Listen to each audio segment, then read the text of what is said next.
Hello there, folks. It's been a little while since I've done an update on any of my indoor palms, but I just wanted to do a quick update on my coconut specifically, because this palm, as you know, I got, I don't know how long it was ago, I guess probably about 2 months now, at least. And yeah, I mean, it's done really well. Obviously, these aren't ideal conditions. You can see I have a window here and then one there as well. But yeah, I mean, it's certainly, I'm keeping it indoors. And of course, this isn't the ideal conditions, not really much humidity in here and certainly not as much light as it probably would have liked. And yeah, I mean, I've been thinking about it because I'm definitely at some point going to, hopefully I hope to plant it in the ground at some point when I move to a warmer climate. But obviously that's not going to be, in the too near future, at least in the next year or two. So I will be, obviously the next couple winters keeping it indoors as well. And, I think at some point I am going to buy, number one, a grow light for it. And I already have a humidifier, which, certainly helps.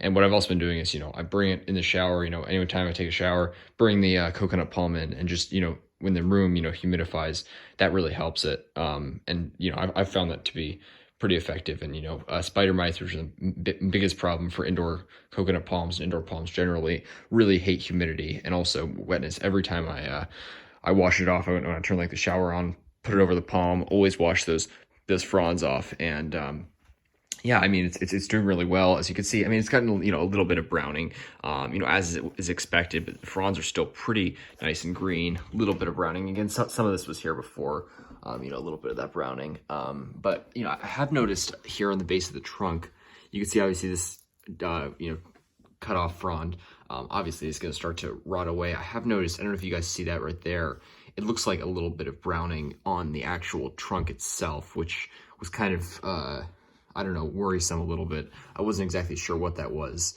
Hopefully not a sign of spider mites. I mean, if it's already getting spider mites, in the first couple months, I've been watering it frequently and showering it off. I hope that's not spider mites. I don't exactly know, not exactly sure what that was, what that is, but you can see that. And looking back through some old pictures, from what I'm aware, it was actually like that when I got it, and it certainly didn't have spider bites back in Miami, where this palm's actually grown from Miami. I contacted the owner. It's a Malay dwarf coconut palm grown from their property in Miami, and I got it online. But yeah, it looks like this was actually here when I got it, so thankfully, I don't think it's spider mites, but I don't know what that is. That little, you guys can see the little line of browning just at the base, where this frond petiole connects to the main trunk. And yeah, but I mean, otherwise it's done really well. You could see the leaves are still nice and green, beautiful. And obviously these are immature fronds. At a certain point, they start to split apart and you got those individual palmate leaflets, but it's got the immature fronds for now. I estimate it'll probably be about at least, 4 or 5 feet before it starts producing any pinnae fronds. So yeah, it's gonna be a little while. It's been certainly a very slow grower indoors. You could see this, this leaf's barely budged since I got it, this new frond. And like I said, just the slightest bit of browning at the tips, but not much. I mean, it's done really well. And, I'm still debating whether or not, I mean, it's generally speaking pretty close to spring. So, at a certain point, I'm going to, obviously once the lows are consistently in the 50s, I mean, these things are a little tougher than people give them credit for. I'm not going to say they're hardy, anywhere near hardy. Obviously not hardy here, but I wouldn't call them a hardy plant by any stretch of the imagination. They're certainly tropical plants that can just, barely, not barely, they can make it in some non-tropical climates. And here, obviously, we need to take them out only when it's warmer. But once the lows are consistently in the 50s, I'm going to be taking this outside. So I'm thinking, I don't know when that'll be, sometime in April maybe, or May. But yeah, I mean, maybe I'll take it out if there's a warm day or warm stretch here or there. Obviously, that won't be happening soon. I don't expect it'll be happening soon, but yeah, I'm still debating whether or not to get grow lights this growing season because they're pretty expensive. There's some local stores that do have it, so I might be able to find it cheaper. But yeah, I'm definitely gonna probably get grow lights at some point, and since that's gonna happen, it'll probably be a good investment just to get it now. But yeah, I need to get a big one, maybe that like mounts on here and then connects over and lights the palm up. But just it's sort of what it does is it replicates the natural growing conditions, gives the palm extra light. And yeah, I certainly don't think it's getting enough light.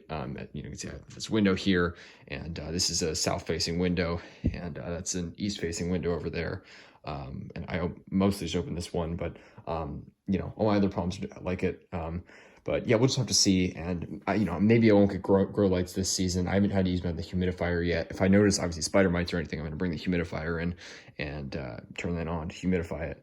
But yeah, it's about, I don't know what temperature is here, 60, 68, 69, 70, something around there. So certainly warm enough. But yeah, low humidity and yeah, grow lights. I'm still debating when to get them, but I will definitely get that at some point. And if you guys know like a cheap place to get grow lights, I think at my local store they're like $40, $50, something like that, which again isn't too expensive. And obviously I'm gonna make that investment at some point. But if you guys know like a cheaper source than that, $20 grow lights, like I'm thinking like a big one, and the ones that I've seen, I haven't actually seen them in person, but I think they're smaller. If you guys know like a big grow light that'll actually mount like over this palm, for I guess cheaper than $50, I would love to know. And yeah, much appreciated. I always love you guys get so much of what I have. My big trackie is thanks to a viewer who let me know about that. Very grateful for that. And so much of what I have and what I know comes from viewers and other YouTubers and other palm personnel. So it's really always great to hear from you guys. And you guys are so knowledgeable and have great advice. So yeah, I just want to do this quick update on my coconut palm. I'm doing well, and yeah, I've heard various things about amending the soil. Generally, what I've heard is that, first of all, I don't have any sand, so if I did, I probably would have put it in definitely an amended soil. And originally, I sort of wanted to plant it in all sand, but I've heard people have just as good results in just purely potting soil, and this is, again, a more coarse, sort of grainy, thick potting soil, less moisture retaining and a little bit thicker, more mulch-like. So that does mean it drains quicker like sand, which is what coconut's like. I think the soil will be good, and it seems to be doing pretty happy in there. Hopefully the roots have gotten well established and all that good stuff. But yeah, got the coconut there, and yeah, altogether looks pretty good. I think I'll keep you guys updated, let you know how it does. And this is just an experiment. I've never tried a coconut palm before. Like I said, in a couple years, maybe I will, if I happen to move to a warmer climate, Southern California, do a little zone pushing, try it there. But for now, it's a little bit of an experiment indoors. And yeah, I got my other palms here. Well, I have you guys, I guess I'll show you my lady palm doing super well. This thing I potted up, and I just potted up very hastily, so it's sort of leaning sideways a bit. I might fix that at some point, and it'll need to be repotted pretty soon. I don't think this is the pot I got it in, but it's just a little bit bigger. And this thing grew a ton because I had it planted outside all summer and whatnot, so it grew a lot. And California fan palm seedlings here. Got more seedlings in there that have just started to germinate. You can see one actually. One of these seedlings, maybe it was one of those two seedlings I actually snapped when I was repotting it, but it looks like it's still intact, so it might grow back. And then you can see those two there.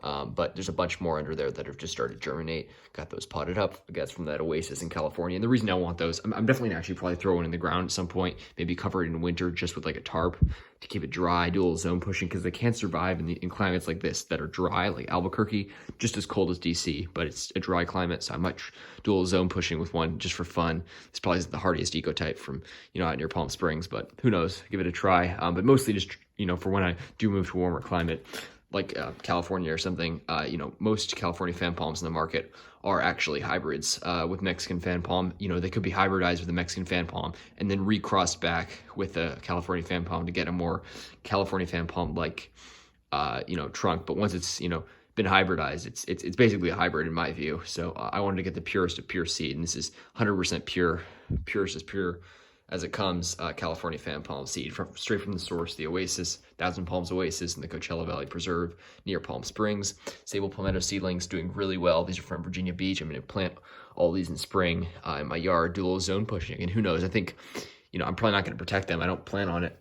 And some of them will certainly die. I expect. I'll keep them well watered. They'll probably die in a bad winter, maybe even a normal winter. I'll take out some of them. But I've heard of some making it for several years in the area, some even longer. So who knows? This is the hardiest sable palmetto seed around, pretty much Virginia Beach grown from an insanely hardy palmetto that's taken a real beating by the ocean, but never looks bad. And yeah, who knows? Maybe one of them will make it to a big trunking size. I really hope so. And yeah, I don't even know which of these is which. I'm ashamed to say I should, but yeah, I'm ashamed to say I don't know which of these is which.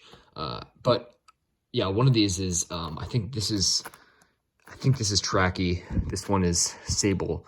I'll be able to tell once they germinate.